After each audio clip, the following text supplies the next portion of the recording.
The Reading Symphony's gala opening concert of the 2021-22 season includes Richard Strauss's Dance of the Seven Veils.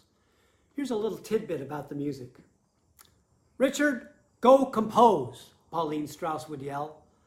Richard Strauss, ever the obedient husband, would shuffle off to his study and do just that. However, his compositions would show nothing of that reserve and timidity. The music of the man once called the world's greatest composer is daring, brash, sensual, and fantastic. Strauss had total command of every sound that an orchestra makes. Demanding absolute virtuosity from every player, he pushed the capability of orchestras to the very limits. In the 1880s and 90s, he was known primarily as the champion of the symphonic tone poem or program music.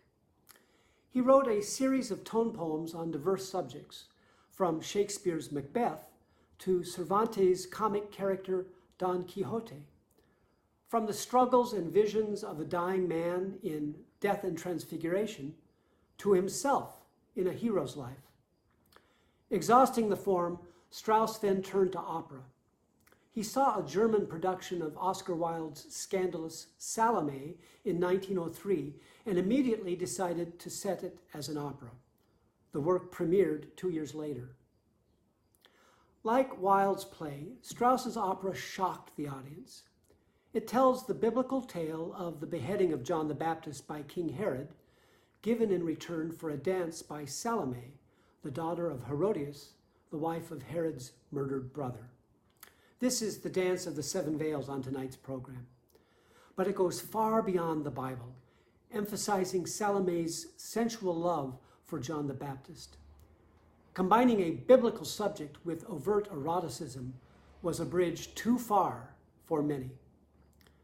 The composer Gabriel Fauré famously said, "Salome is a symphonic poem with additional voice parts." Strauss pushed tonality to its very limits.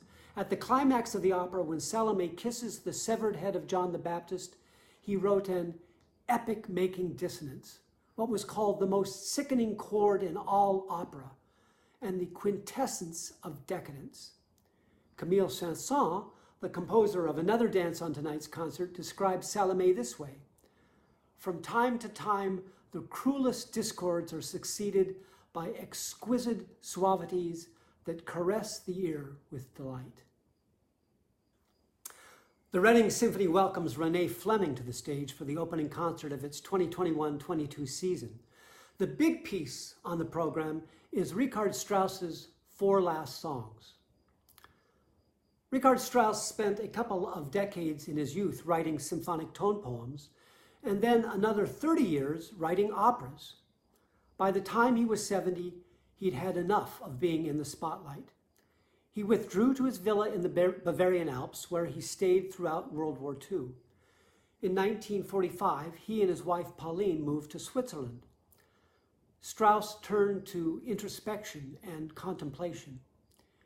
He reread the great German poet Goethe, composed a bit, and studied, again, the pivotal score of Wagner's Tristan und Isolde. He also read Joseph van Eichendorff's poem Im Abendrot, in which an aged couple looking at a beautiful sunset ask, "Is this perhaps death?"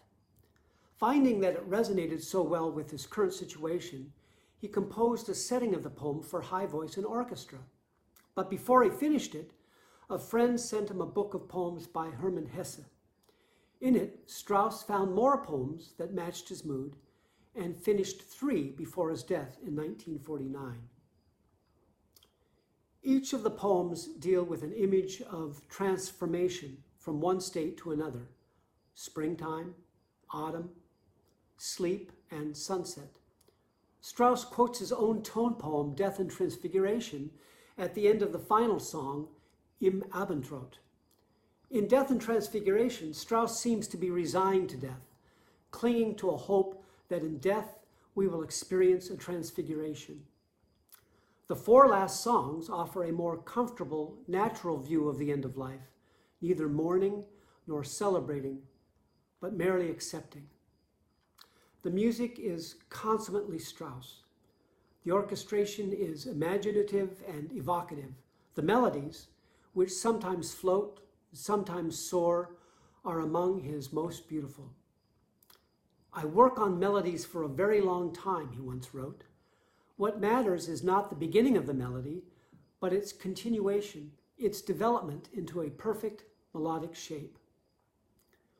Looking back, Strauss realized he had lived an 80-year, industrious, honorable, and good German artistic life.